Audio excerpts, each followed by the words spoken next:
Exodus chapter 36. Now Bezalel and Aholiab, and every skillful person in whom the Lord has put skill and understanding to know how to perform all the work in the construction of the sanctuary, shall perform in accordance with all that the Lord has commanded. Then Moses called Bezalel and Aholiab, and every skillful person in whom the Lord had put skill, everyone whose heart stirred him, to come to the work to perform it. They received from Moses all the contributions which the sons of Israel had brought to perform the work in the construction of the sanctuary. And they still continued bringing to him freewill offerings every morning. And all the skillful men who were performing all the work of the sanctuary came, each from the work which he was performing. And they said to Moses, "The people are bringing much more than enough for the construction work which the Lord has commanded us to perform." So Moses issued a command, and a proclamation was circulated throughout the camp, saying, "Let no man or woman any longer perform work for the contributions of the sanctuary." Thus the people were restrained from bringing any more, for the material they had was sufficient and more than enough for all the work to perform it. All the skillful men among those who were performing the work made the tabernacle with 10 curtains of fine twisted linen and blue and purple and scarlet material, with cherubim, the work of a skillful workman. Bezalel made them. The length of each curtain was 28 cubits, and the width of each curtain 4 cubits. All the curtains had the same measurements. He joined 5 curtains to one another, and the other 5 curtains he joined to one another. He made loops of blue on the edge of the outermost curtain in the first set. He did likewise on the edge of the curtain that was outermost in the second set. He made 50 loops in the one curtain, and he made 50 loops on the edge of the curtain that was in the second set. The loops were opposite each other. He made 50 clasps of gold and joined the curtains to one another with the clasps. So the tabernacle was a unit. Then he made curtains of goat's hair for a tent over the tabernacle. He made 11 curtains in all. The length of each curtain was 30 cubits, and 4 cubits the width of each curtain. The 11 curtains had the same measurements. He joined 5 curtains by themselves, and the other 6 curtains by themselves.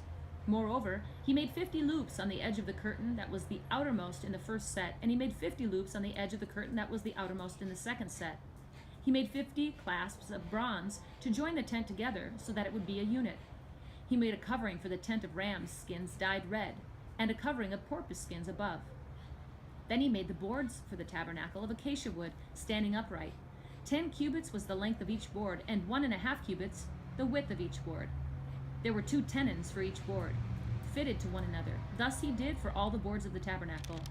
He made the boards for the tabernacle, 20 boards for the south side, and he made 40 sockets of silver under the 20 boards, 2 sockets under one board for its 2 tenons, and 2 sockets under another board for its 2 tenons. Then for the second side of the tabernacle, on the north side, he made 20 boards, and there 40 sockets of silver, 2 sockets under one board, and 2 sockets under another board. For the rear of the tabernacle, to the west, he made 6 boards. He made 2 boards for the corners of the tabernacle at the rear. They were double beneath, and together they were complete to its top, to the first ring. Thus he did with both of them for the 2 corners. There were 8 boards with their sockets of silver, 16 sockets, 2 under every board. Then he made bars of acacia wood, 5 for the boards of one side of the tabernacle, and 5 bars for boards of the other side of the tabernacle, and 5 bars for the boards of the tabernacle for the rear side to the west. He made the middle bar to pass through the center of the boards from end to end.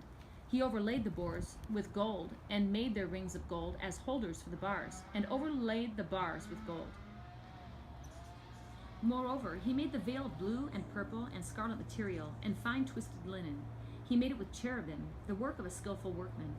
He made 4 pillars of acacia for it, and overlaid them with gold for their hooks of gold, and he cast 4 sockets of silver for them. He made a screen for the doorway of the tent of blue and purple and scarlet material, and fine twisted linen, the work of a weaver.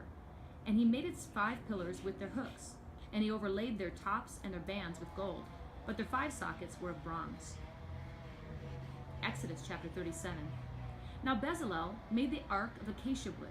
Its length was 2.5 cubits, and its width 1.5 cubits, and its height 1.5 cubits. And he overlaid it with pure gold, inside and out, and made a gold molding for it all around. He cast 4 rings of gold for it on its 4 feet, even 2 rings on one side of it, and 2 rings on the other side of it. He made poles of acacia wood, and overlaid them with gold. He put the poles into the rings on the sides of the ark to carry it. He made a mercy seat of pure gold, and 2.5 cubits long and 1.5 cubits wide. He made 2 cherubim of gold. He made them of hammered work at the 2 ends of the mercy seat, 1 cherub at the one end, and 1 cherub at the other end. And he made cherubim of one piece with the mercy seat at the 2 ends. The cherubim had their wings spread upward, covering the mercy seat with their wings, with their faces toward each other. The faces of the cherubim were toward the mercy seat. Then he made the table of acacia wood, 2 cubits long and 1 cubit wide, and 1.5 cubits high. He overlaid it with pure gold, and made a gold molding for it all around. He made a rim for it, of a handbreadth all around, and made a gold molding for its rim all around. He cast 4 gold rings for it, and put the rings on the 4 corners that were on its 4 feet. Close by the rim were the rings, the holders for the poles to carry the table. He made the poles of acacia wood, and overlaid them with gold to carry the table. He made the utensils which were on the table, its dishes and its pans and its bowls and its jars, with which to pour out drink offerings of pure gold. Then he made the lampstand of pure gold. He made the lampstand of hammered work, its base and its shaft. Its cups, its bulbs, and its flowers were of one piece with it. There were 6 branches going out of its sides, 3 branches of the lampstand from one side of it, and 3 branches of the lampstand from the other side of it. 3 cups shaped like almond blossoms, a bulb and a flower in one branch, and 3 cups shaped like almond blossoms, a bulb and a flower in the other branch.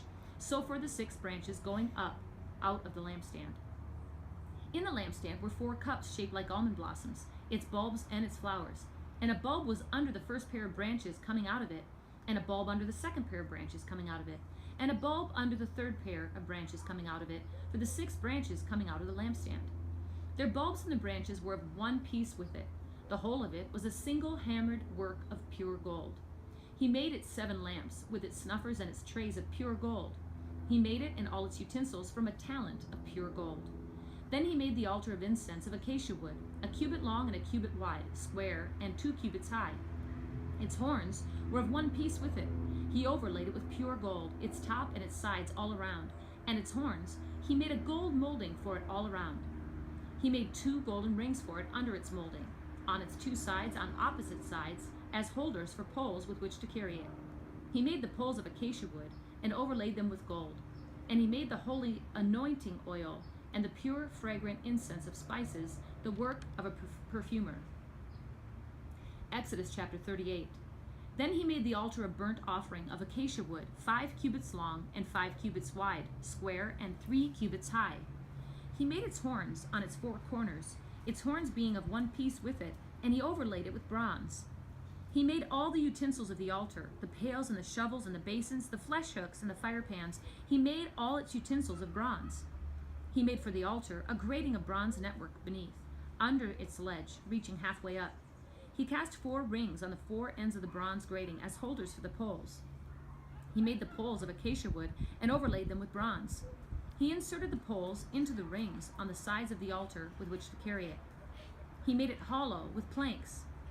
Moreover, he made the laver of bronze, with its base of bronze, from the mirrors of the serving women who served at the doorway of the tent of meeting. Then he made the court.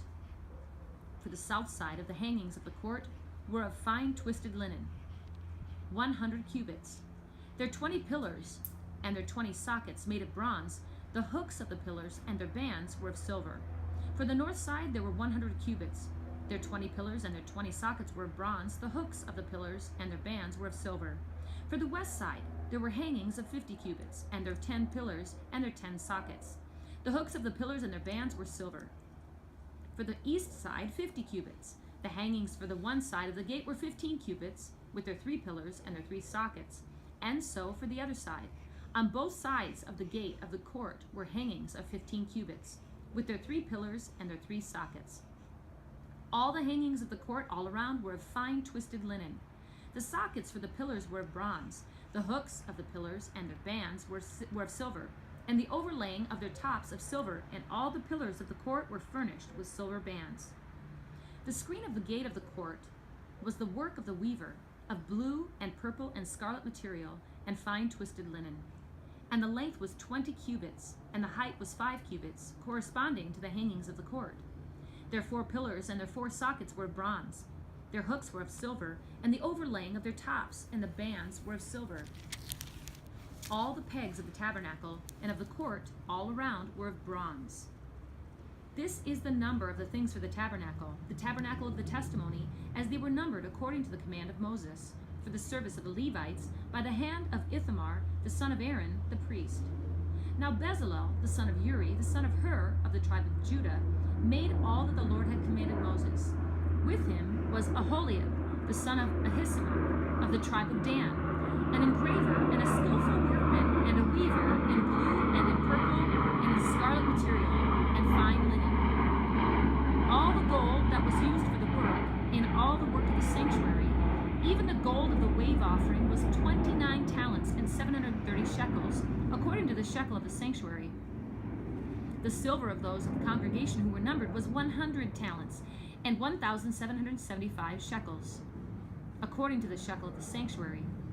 A bekah a head, that is half a shekel, according to the shekel of the sanctuary, for each one who passed over to those who were numbered, from 20 years old and upward, for 603,550 men.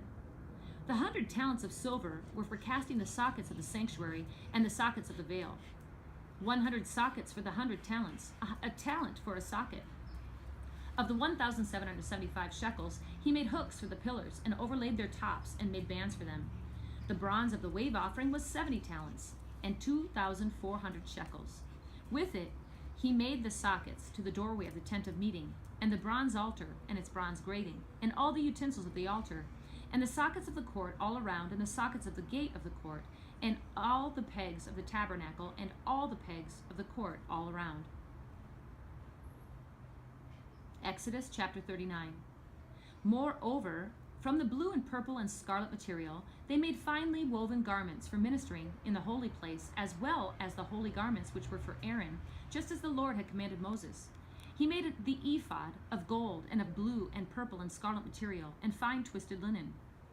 Then they hammered out gold sheets and cut them into threads to be woven in with the blue and the purple and the scarlet material and the fine linen, the work of a skillful workman. They made attaching shoulder pieces for the ephod. It was attached at its two upper ends. The skillfully woven band which was on it was like its workmanship, of the same material, of gold and of blue and purple and scarlet material, and fine twisted linen, just as the Lord had commanded Moses. They made the onyx stones set in gold filigree settings.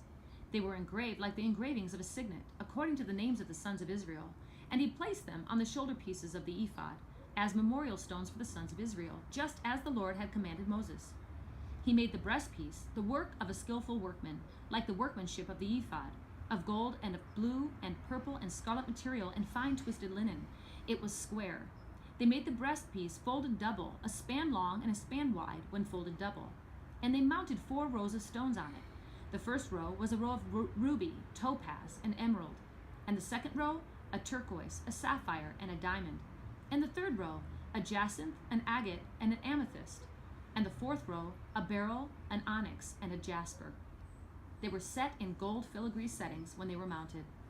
The stones were corresponding to the names of the sons of Israel. They were 12, corresponding to their names, engraved with the engravings of a signet, each with its name for the 12 tribes. They made on the breastpiece chains like cords of twisted cordage work in pure gold. They made 2 gold filigree settings and 2 gold rings, and put the 2 rings on the 2 ends of the breastpiece. Then they put the 2 gold cords in the 2 rings at the ends of the breastpiece. They put the other 2 ends of the 2 cords on the 2 filigree settings, and put them on the shoulder pieces of the ephod at the front of it. They made 2 gold rings and placed them on the 2 ends of the breastpiece, on its inner edge, which was next to the ephod. Furthermore, they made 2 gold rings and placed them on the bottom of the 2 shoulder pieces of the ephod, on the front of it, close to the place where it joined, above the woven band of the ephod. They bound the breastpiece by its rings to the rings of the ephod with a blue cord, so that it would be on the woven band of the ephod, and that the breastpiece would not come loose from the ephod, just as the Lord had commanded Moses. Then he made the robe of the ephod of woven work, all of blue, and the opening of the robe was at the top, in the center, as the opening of a coat of mail, with a binding all around its opening so that it would not be torn. They made pomegranates of blue and purple and scarlet material and twisted linen on the hem of the robe. They also made bells of pure gold, and put the bells between the pomegranates all around on the hem of the robe, alternating a bell and a pomegranate all around on the hem of the robe for the service, just as the Lord had commanded Moses. They made the tunics of finely woven linen for Aaron and his sons, and the turban of fine linen, and the decorated caps of fine linen, and the linen breeches of fine twisted linen, and the sash of fine twisted linen, and blue and purple and scarlet material, the work of the weaver, just as the Lord had commanded Moses. They made the plate of the holy crown of pure gold, and inscribed it like the engravings of a signet, holy to the Lord. They fastened a blue cord to it, to fasten it on the turban above, just as the Lord had commanded Moses. Thus, all the work of the tabernacle of the tent of meeting was completed, and the sons of Israel did according to all that the Lord had commanded Moses, so they did. They brought the tabernacle to Moses, the tent and all its furnishings, its clasps, its boards, its bars, and its pillars, and its sockets, and the covering of ram's skin dyed red, and the covering of porpoise skins, and the screening veil, the ark of the testimony and its poles and the mercy seat, the table, all its utensils, and the bread of the presence, the pure gold lampstand with its arrangement of lamps and all its utensils, and the oil for the light, and the gold altar, and the anointing oil, and the fragrant incense, and the veil for the doorway of the tent, the bronze altar and its bronze grating, its poles and all its utensils, the laver and its stand, the hangings for the court, its pillars and its sockets, and the screen for the gate of the court, its cords and its pegs, and all the equipment for the service of the tabernacle for the tent of meeting, the woven garments for ministering in the holy place, and the holy garments for Aaron the priest, and the garments of his sons to minister as priests. So the sons of Israel did all the work according to all that the Lord had commanded Moses. And Moses examined all the work, and behold, they had done it, just as the Lord had commanded. This they had done. So Moses blessed them. Exodus chapter 40. Then the Lord spoke to Moses, saying, On the first day of the first month you shall set up the tabernacle of the tent of meeting. You shall place the ark of the testimony there, and you shall screen the ark with the veil. You shall bring in the table and arrange what belongs on it, and you shall bring in the lampstand and mount its lamps. Moreover, you shall set the gold altar of incense before the ark of the testimony, and set up the veil for the doorway to the tabernacle. You shall set the altar of burnt offering in front of the doorway of the tabernacle of the tent of meeting. You shall set the laver between the tent of meeting and the altar, and put water in it. You shall set up the court all around, and hang up the veil for the gateway of the court. Then you shall take the anointing oil, and anoint the tabernacle and all that is in it, and shall consecrate it and all its furnishings, and it shall be holy. You shall anoint the altar of burnt offering and all its utensils, and consecrate the altar, and the altar shall be most holy. You shall anoint the laver and its stand, and consecrate it. Then you shall bring Aaron and his sons to the doorway of the tent of meeting, and wash them with water. You shall put the holy garments on Aaron, and anoint him, and consecrate him, that he may minister as a priest to me. You shall bring his sons, and put tunics on them, and you shall anoint them, even as you have anointed their father, that they may minister as priests to me. And their anointing will qualify them for a perpetual priesthood throughout their generations. Thus Moses did, according to all the Lord had commanded him. So he did. Now in the first month of the second year, on the first day of the month, the tabernacle was erected. Moses erected the tabernacle and laid its sockets, and set up its boards, and inserted its bars, and erected its pillars. He spread the tent over the tabernacle, and put the covering of the tent on top of it, just as the Lord had commanded Moses. Then he took the testimony, and put it into the ark, and attached the poles to the ark, and put the mercy seat on top of the ark. He brought the ark into the tabernacle, and set up a veil for the screen, and screened off the ark of the testimony, just as the Lord had commanded Moses. Then he put the table in the tent of meeting on the north side of the tabernacle, outside the veil. He set the arrangement of bread in order on it before the Lord, just as the Lord had commanded Moses. Then he placed the lampstand in the tent of meeting, opposite the table, on the south side of the tabernacle. He lighted the lamps before the Lord, just as the Lord had commanded Moses. Then he placed the gold altar in the tent of meeting in front of the veil, and he burned fragrant incense on it, just as the Lord had commanded Moses. Then he set up the veil for the doorway of the tabernacle. He set the altar of burnt offering before the doorway of the tabernacle of the tent of meeting, and offered on it the burnt offering and the meal offering, just as the Lord had commanded Moses. He placed the laver between the tent of meeting and the altar, and put water in it for washing. From it, Moses and Aaron and his sons washed their hands and their feet. When they entered the tent of meeting and when they approached the altar, they washed, just as the Lord had commanded Moses. He erected the court all around the tabernacle and the altar, and hung up the veil for the gateway of the court, Thus Moses finished the work. Then the cloud covered the tent of meeting, and the glory of the Lord filled the tabernacle. Moses was not able to enter the tent of meeting because the cloud had settled on it, and the glory of the Lord filled the tabernacle. Throughout all their journeys, whenever the cloud was taken up from over the tabernacle, the sons of Israel would set out. But if the cloud was not taken up, then they did not set out until the day when it was taken up. For throughout all their journeys, the cloud of the Lord was on the tabernacle by day, and there was fire in it by night, in the sight of all the house of Israel.